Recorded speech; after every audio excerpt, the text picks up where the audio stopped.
Hi guys, my name is Amish Tripathi and I'm the director of the Nehru Center. The Nehru Center is the cultural wing of the Indian High Commission in the UK, and we've been in existence for many decades, and we organize wonderful events at this very auditorium.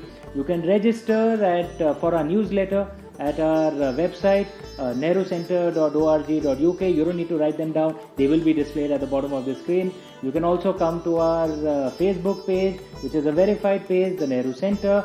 You can follow updates on all our events on Twitter as well, the Nehru Center, that's also a verified account. Or you can come to our YouTube channel, again, the Nehru Center. We are nothing if not consistent. I hope you do come to our online channels and enjoy the events that we are putting up for you. Thank you so much for all your love and support. Namaste, Jai Hind.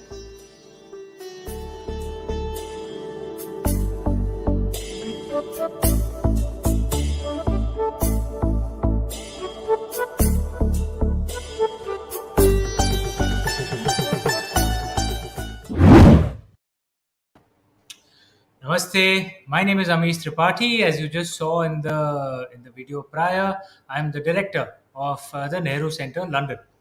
And the event we are putting up today is very important from many perspectives. It is on a book written by the sister of one of the greatest living spiritual masters in the world today. It is a book on a subject that has been one of study for millennia in India and indeed across the world, a subject that all of us continue to learn from, which is Ma Sita. If we can call Bhanu Didi up on stage, please. It's Bhanu Didi's book.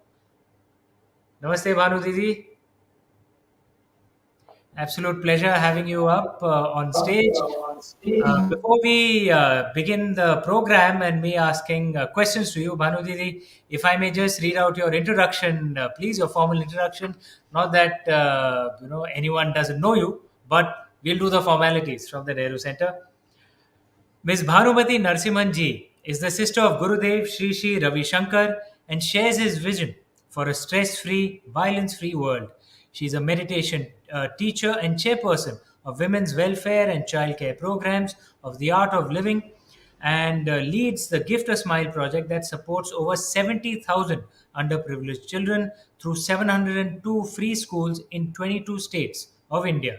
She also supports multiple women's welfare projects that provide economic and social self-sufficiency to disadvantaged women.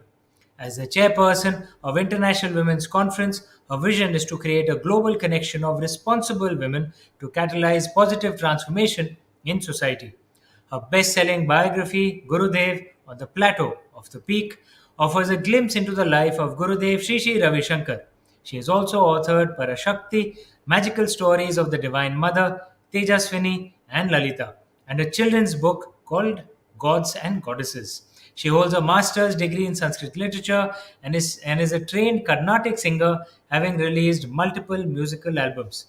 A lady of rare talents and deep spiritual wisdom. What an honor to have you on our Nehru Center stage, Bhanu Didi. Thank you so much for joining us. Thank you.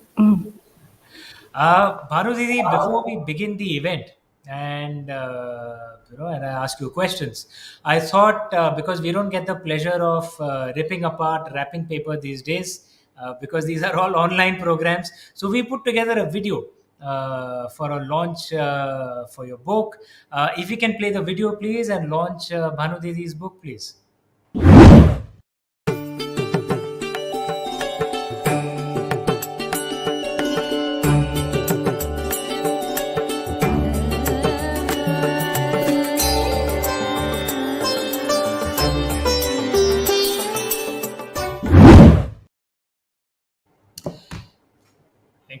Thank you so much. Absolute delight to have you here, Bhanu Didi. I'll jump into the first question straight away. And those of you who are joining us, please fire in your questions on Twitter, Facebook, and YouTube, where the event is being broadcast live, and those questions will be displayed here.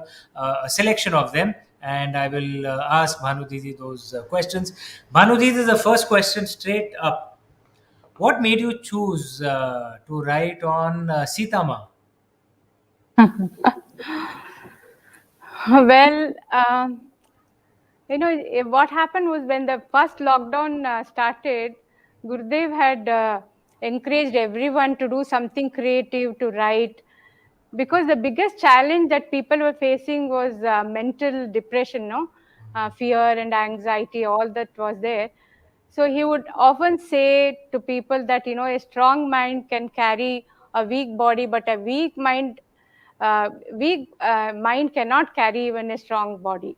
So we really saw this very clearly during the lockdown, no? So I started thinking about all those who are an example for a strong mind, and Sita was the best example for me. So I decided I should write something about her. That's the whole thing. Hmm. Fascinating. And so, therefore, in your view, what is her personality? If for someone who's a youngster today, or indeed anyone in London, many in London may not know of Sitama. So, if you had to describe Sitama, if you had to describe her personality, how would you describe her? How do I define Sita as a mind in the present moment, a pleasant mind, a strong mind, uh, who took all challenges with so much courage and confidence. Hmm. She was such a delicate balance between strength and courage and sensitivity, I would say. So these are all necessary for us in this. We also have challenging times, right? Hmm. So who doesn't want a strong mind? Tell me. So that is what we can see that exemplified in her, a strong mind. Hmm. My Sita is an empowered Sita.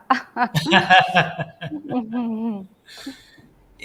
You know, there is one thing though that in the modern day, people who have maybe seen the television serial or because in the modern mind, the image of Sita Ma is based on a television serial, largely of the 1980s, not necessarily on the original Ramayana or many of the texts, because many sadly have not read those texts. And there is this image, fair or unfair, that uh, Sita Ma was a little diffident, that she didn't fight when she had to.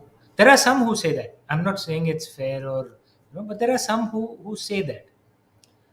Um, what is your reaction to a question like that? That a woman in today's day should take inspiration, say, from someone like a Durga Ma rather than a Sita Ma. There are some who say that. Again, I'm not saying I say it, but what would you say to someone who asks a question like that? Yeah, I feel it's a matter of perspective only, Um, when you go deeper into the same story, you start seeing newer dimension, in fact, and the way you understand the same situation changes. So, if you say Durgama, she's in fact Sita is more closer to us. They have played the human part, and they have come to play that. No, both Sita and Rama. It's an avatar, we say. So, they were more human, so we could, in fact, relate to them more. If you see, than Durgama, who is always kept in the pedestal. And then also we say that. And you know there's so much of Sita Mata is you can say she was strong in every sense, and she had the say over things. It was more of um, her choice in the whole. If you go to the original Ramayana, no, when you see the original text, not the latest versions, there you can find a totally different perspective, in fact, and which is quite for us to relate. Now we can relate to it very easily. that is the thing that much which attracted me so much, that about how the whole thing, you can, some people do say that, it is so patriarchal, how the whole thing is, you can relate to it like that. But for me, Sita is an embodiment of um, courage and confidence. And also she is iconic. She is a role model for every strong woman, in fact, because if you see at every stage of Sita's life, she exhibited that courage, she exhibited that confidence, and her upbringing was also like that, no. um, in fact, if you see Sita's marriage also, it was done through Swayamvar, isn't it? Correct. And she was, when she was hardly barely 6, she could even lift Shiv Dhanush, they said, which is even hundreds of men couldn't even move it. And also, it is also said that, oh, one Shiv Dhanush was the one to decide her whether she was to find someone worthy of Sita. In fact, it was not just the Dhanush, because other people were relating to Dhanush, that physical strength, whereas Ram and Sita had a deeper connection. They connected to the Shiva, and the bow responded differently to them, isn't it? So here you can see how you connect to people, how you connect to situation. And then if you connect to the source, you gain the strength. So, and this also we can say, how totally she was in sync with nature, and she had that deep connection to nature also, and the source itself. So there are many instances, if you find. And also, I feel that when Rama was told to go on exile, then Kausalya says for that if it was Dasharatha who had said this, she had all the right as the queen mother to overrule him, isn't it? So, but then she said, because Kaikeyi said it is best for Rama. So here also I don't find it is patriarchal. People usually refer, no? So then they say that because Kaikeyi Ma is your mother, if mother is going to say something, that is only for your good, no? So this is how they recognized. And also we can say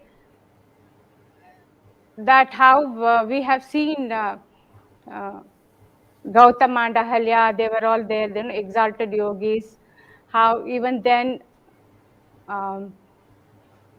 Ahalya was put to so much test, isn't it?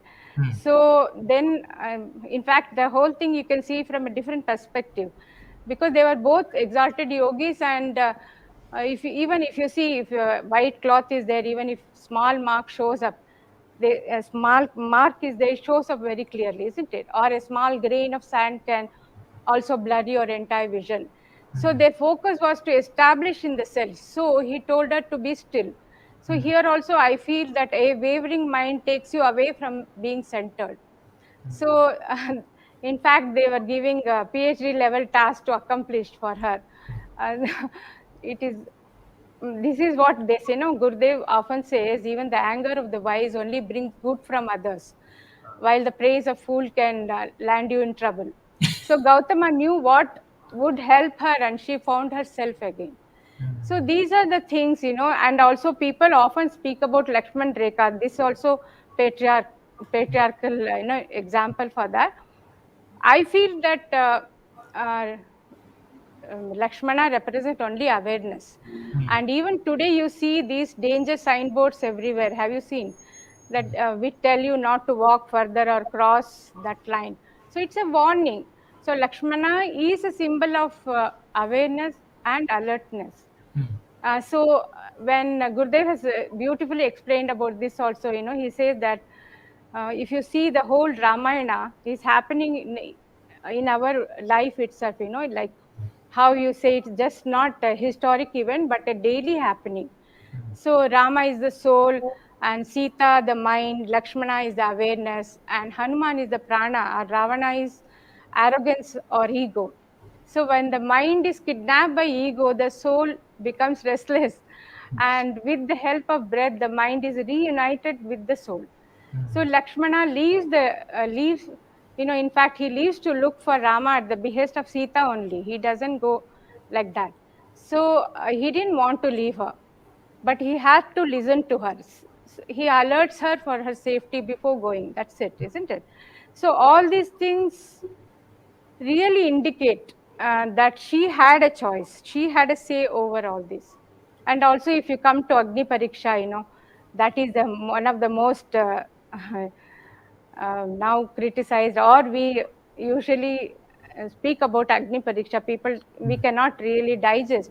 Even when I was very small, I used to get very upset with this when my father used to tell me stories. But then when Gurudev gave a different perspective about the whole the whole Ramayana is happening in our own self, that the reference was that contextual understanding had a deeper meaning for me, So the Agni Pariksha is not just a test of Sita's ability to walk through physical fire. In fact, it was the fire in the mind, and we know that doubt and humiliation are the fire in the mind that can burn you much more than any physical fire.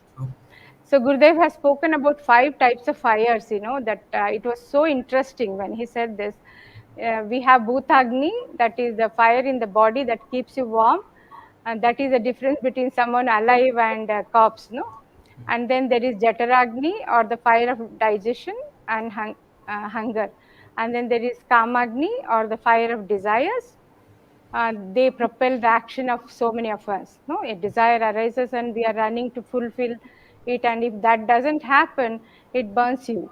So beyond that is Badabagni, the fire of doubt and humiliation and criticism. This is the toughest fire. When your own loved ones doubt you, it is unbearable, isn't it?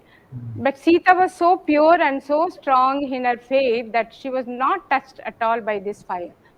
So there is a story in Valmiki Ramayana also where Brahma says, and the Devas come to Rama, and ask him, what are you doing? You know that Sita is unblemished. And Rama tells them, I know, but the world doesn't know. And that is the only way to, erase this doubt or remove this from their mind, the doubts. And then also in the end, still Brahma says, but why do you have to speak harshly to her, as if you doubted her? And Rama says that only they will know that I have not helped her, and she on her own is so pure and powerful. So all these epics, if you just listen to the story and leave it, it is just entertainment. One has to ponder on the wisdom beyond the events. That is when so many layers of meaning open up. They invoke devotion and make your faith unshakable. This is my understanding, Otherwise we just carry on with the events, which is not so relatable to the present life, isn't it? Very true. Very true. There's also Bhanu Didi, the Adbhut Ramayana, which I'll be honest, even I was inspired by, and I put in my book, which has a very interesting, different take on Sita Ma, where at the end of it, Sita Ma is shown as taking a form of Kali Ma, and becomes a warrior and kills the Sahasra Ravan. But it was famous in ancient times. When the modern day, very few people have heard of the Adbhut Ramayana. So, first of all, what's your view on the Adbhut Ramayana, and why don't people in the modern day read it? Why most of them haven't even heard of it? Yeah. Um, it's nice. Adbhut Ramayana is nice, but it is not everybody can understand this. It's from a very different perspective, and it's very powerful. It's almost like a PhD level. So we need to take it by step, isn't it? And not everybody has a taste for that. It's very ethereal, esoteric, But then definitely it shows the power of Devi Shakti. Shakti's power is there. No? So, and it's still happening now. If you see, just now we had our Navratras, no, the 9 powerful celebrated Navratri, where the 9 days we honor the Devi as Navadurga, isn't it? As the Shakti present in the Samam Bonam of creation. It is the feminine aspect that we celebrate and revere throughout. So there also they have really glorified in the Adbhut Ramayana. They have really glorified Devi Shakti and how Sita becomes Devi Kali and then she finishes everybody. So that is another perspective. That's also very beautiful. It is very beautiful. And also there is a saying, that yatra naryastu pujyante tatra ramante tatra devataha, where women are respected, nature also rejoices. And if you see in our tradition, all the 3 most powerful portfolios are for women only, wealth, education and defense belong to Lakshmi, Saraswati and Durga. So you will see that where human values are nourished and upheld, respect for women naturally is there. So it is not about one particular period. Even today, it is the same. No. So when values suffer, it affects women and everybody. In fact, not only women, and that is where spirituality plays a big role in reinstating human values. And I would say meditation and other such practices bring back the clarity and purity in the mind that helps you to make the right decision and be sensitive and sensible. And I feel these epics also reflect the importance of these same values in having happy and having a happy and prosperous society. It is definitely necessary to understand and reflect upon these epics and read them. What do you say? I completely couldn't agree more with you. Bhanudidi, if I may touch on another aspect, because in your book, you speak of women rishis, rishikas, you speak of the wives of the rishis as well. Many in the modern day don't know that even our oldest scriptures, the Rig Veda, has hymns written by rishikas, by women rishis as well, which are a part of our traditional and most ancient scriptures. Um, so, if you could elaborate a bit and speak on the contribution of women rishis to our traditions, to our scriptures, how important they were, and what can we do to revive the knowledge of that? Because many in the modern day actually get surprised when they get to know, Arey, women wrote our scriptures itself, a few thousand years ago. They get surprised in the modern day. In fact, there are several women saints in Ramayana, who play key roles and have been a support for Sita and Rama. Like if you see Arundhati was the wife of Rishi Vashishta, no? She and Vashishta are iconic for mutual love and respect. If you see even today, newly wedded couples are asked to see the twin star constellation, isn't it? Then named Arundhati Vasishta, they say these 2 stars both orbit around each other, and husband and wife have equal status and there for each other. So then there is the advice from our great seers are timeless and they're like pearls of wisdom. And then there is Mata Anasuya, who advised to Sita about chastity, is very well known if you read the Ramayana, no? And she simply points out the power of a focused mind compared to that one that is scattered. When there is focus and commitment, it brings a certain power with it. If we think back about the times when we have done something very creative or with perfection, then we find that our mind was clear and focused, isn't it? It is not scattered or distracted. Then only we get our clear ideas. So then there is also if you see, our rishis were always called durdarshis, no, far-sighted. So they were aware of Rama's divine purpose and Sita's role in it also. perhaps Ansuya also foresaw the challenges, and she told Sita fondly that even if such a situation comes where she has to fend for herself, she should know that she was strong enough.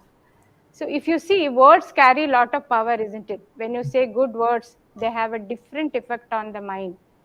So it has different energy.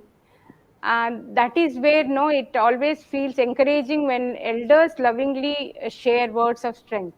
And I find that Anasuya's words were the source of courage for Sita when she had to face Ravana and all his asura, by herself in Ashokavatika.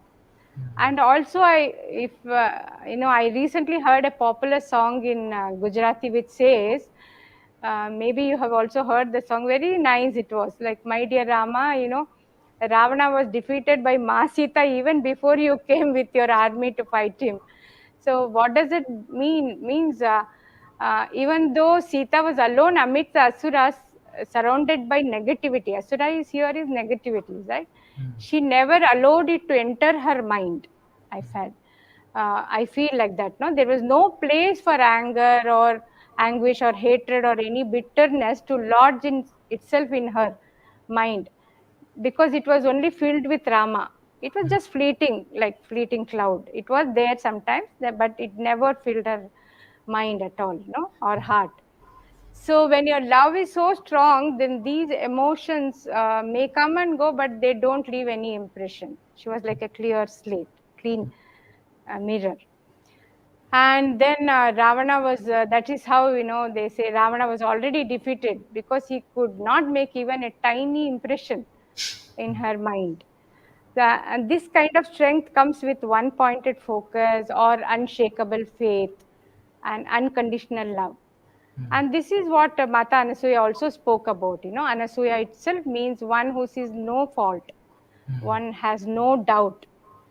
So she represented a mind that is non-judgmental, you can say. In fact, these are really real strength, isn't it? To criticize it is very easy, but to accept and see perfection in every situation is possible only for a refined and pure mind, I say. I feel like that. And this is what makes you so powerful. And also, it is about women power more than anything else. If you see here also, there is Lopamudra was a princess who married the great Rishi Agastya, right? She would be fully adorned yet totally dispassionate. This was her best quality. And she was a strong lady, and Sita really enjoyed her company. And then there was Brahmavadini, they say Gargi. Gargi was a great Brahmavadini. She was a Brahmagyani and source of inspiration, great inspiration to Sita. Her conversation with Rishi Yagnavalkya is in the court of Janaka about the nature of Brahma. If you read it, it's simply astounding, really beautiful. So we can say Sita grew up in such a company of the wisest among men and women also. She herself had such a pure and refined and mature intellect. So when you're anchored in wisdom, life cannot shake you easily. You can be centered in any situation. This is what you find in Sita. And if you see, when we invoke the rishis also, in recently we had Rishi Homa, so they were invoking rishis, in the yajna. It is always like first, the both rishis and rishi patnis, they are all given equal status. They say Ahalya Sameta Gautama Maharshi, and then say Arundhati Sameta Vashishta Maharshi, Anasuya Sameta Atri Maharshi, like that only they invoke. So their role was also acknowledged and honored, I feel. So we can learn so much from these scriptures. And there were many such women, powerful women, who contributed, I feel. Yeah, very true, Bhanudi. And in fact, a very powerful woman had just logged into comment. Kiran Bedi ji had commented and congratulating you, Bhanudi, for this book. Okay, Kiran ji. She's Very fond of her also. She's a very powerful woman. She's one of my inspiration also. Exactly. Certainly is an inspiration for all of us Indians. There was a question that had just come up, Bhanu Didi, if I could ask that to you. If that question could be put up from Fatima ji, I believe it had come. Yes, Bhanu Didi, if I can just read this out to you. From Fatima Jivaji ji, what parallels do you see happening in a pandemic, post-pandemic world? Actually, many parts of the world are still in the grips of the pandemic, of the COVID pandemic. Right now, with the jostling of the feminine and the masculine forces of governance, compared to the dilemmas that took place during Sita Devi's time. What do you think, Manu Didi? Masculine forces of governance. In fact, uh, Sita was also equally strong as compared to Rama. She was trained in all the 64 kalas. Janaka saw to it that she had all the training befitting a prince or a king. She was also treated equally like that. And also, if you see, she knew, she was so intuitive and clairvoyant also. You can say that she knew that what was the purpose of her life. She knew why she had come. She chose to be a supportive, play the supportive role in her life. So she always was there for him, for Rama, and Rama also dependent on her, and their love for each other, respect for each other was so perfect, pure, that there was no doubt at all about each other's strength. Uh, so there was nothing like one upmanship, and they both, but she always supported him wherever she knew that he had come to do the Asura Sanhara, everything, and she was there supporting him. Otherwise, she could have won over Ravana herself, as she was the divine herself. But she waited for Rama to come. And so these are the things that we see, that we play our roles perfectly. See, when you have taken the role of a doctor, you have to play the role of a doctor. I can't say I'll become an engineer, I'll play. So that is how even Sita knew what was her role. And perfectly she played. So also Rama was that Maryada Purushottam. So we have all these, and if you see all the rishis and others also, they had timely advice, and also they were in their own that inside that framework. They knew what kind of work they had come to do. So that is how this whole thing is like fitting the puzzles, no, like that every puzzle, every piece is so important in the puzzle. Like that, there was equal role of everybody here, if you see. Here in the pandemic, I didn't get this thing, what it was, what is the comparison you were saying? Yeah, this is asking that the dilemmas that took place during Sita Devi's time. Ah. Do some lessons from that, can that be used even to the post-pandemic time that we are, or actually indeed in many parts of the world, the pandemic time that we are suffering today? Are there some parallels in those dilemmas, and can we learn something from her story to apply in our daily life today? You can say people in the pandemic, they are all losing jobs and left with nothing. And also Rama and Sita also had to leave the whole thing, on next day they were going to be coronation ceremony, and but they had to leave everything and go to forest. But they were not troubled by that. They had a strong mind. They took it in their stride, isn't it? So we can say they gave importance of being together, and together come what may. They said, uh, "Let us work together," and maybe that was the strength of their mind, no, that they took it in their stride. Then If you see, Sita was also in a sort of lockdown in Ashok Vatika, but she kept her mind pleasant and focused on nature, isn't it? There is a whole I have written about Ashok Vatika and what all she observed there. She knew Rama would come, so that faith was so strong in, like, one day this all this pandemic will pass. That is the faith we need to have. So in that, in a sense of good times will come again, we should have that faith strongly. She had that, that Rama will come. So maybe you can compare like that. So if you have a strong mind, you can really sail through all these challenging situations. We have seen so many such challenges in the world, isn't it? So many wars happen, so many, even in our own mind, we feel that when we are small, we have different type of challenges. When we are adults, when we are young, adolescent, there is another type of challenge, isn't it? True. But when you are above 60, there is another understanding, mature, or maybe not so much. But these things do happen in our own mind. So I feel for everything, the answer can be like, if you have to practical way, if you see, you have to focus on how you can make your mind strong, centered, and more pleasant, calm.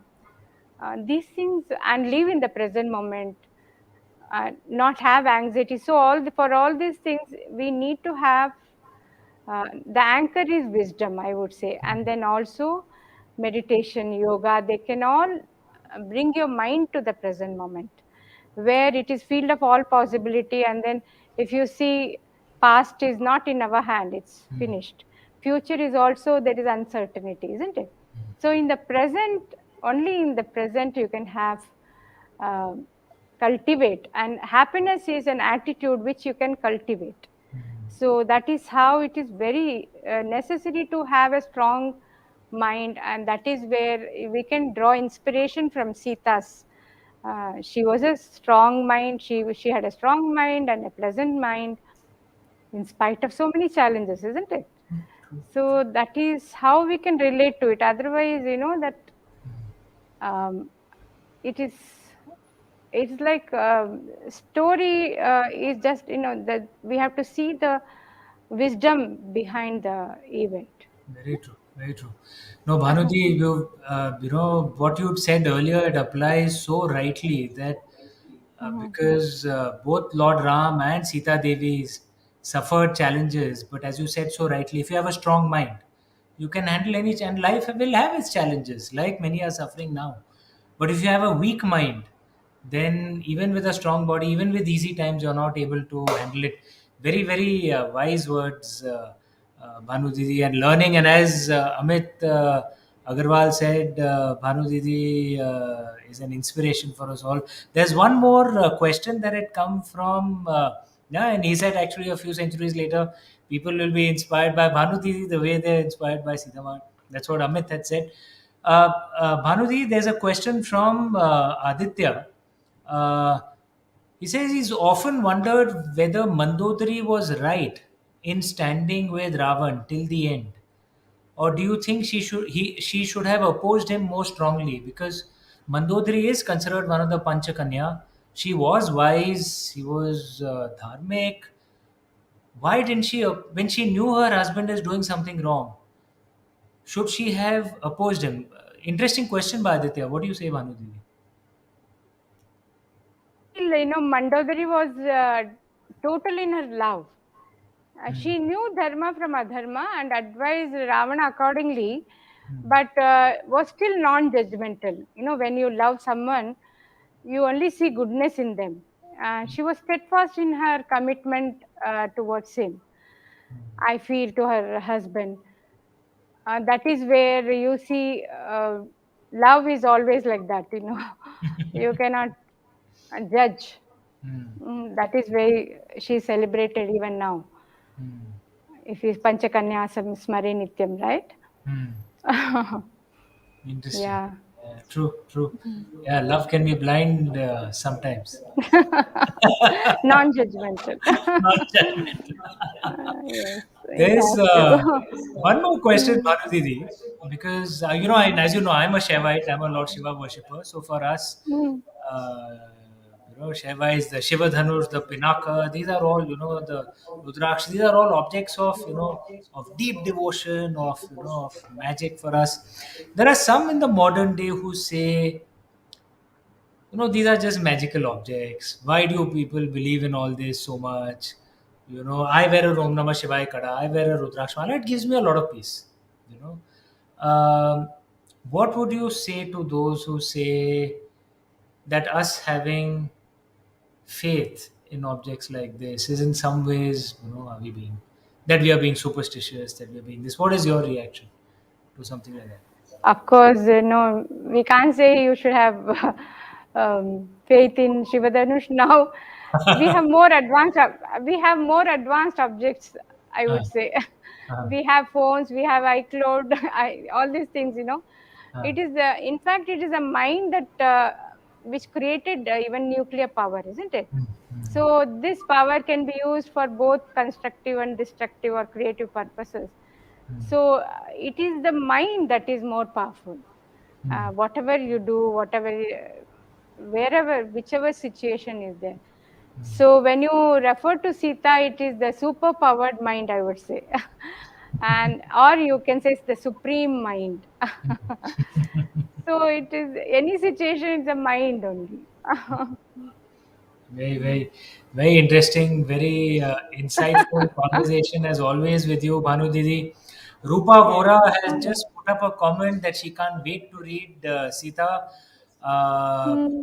we at the Nehru Center are delighted that we got the opportunity to do the UK launch for this wonderful book. It is available, on Amazon across the world. And I have always enjoyed Bhanu Didi's book and this books, and this one was no different. Bhanu Didi, thank you so much for taking the time out of your busy schedule and gracing the Nehru Center with your presence. As Tripathi ji said rightly, you are an inspiration for all of us. Thank you so much for sharing your wisdom on this platform with all the Nehru Center viewers. Thank you so much, Amish.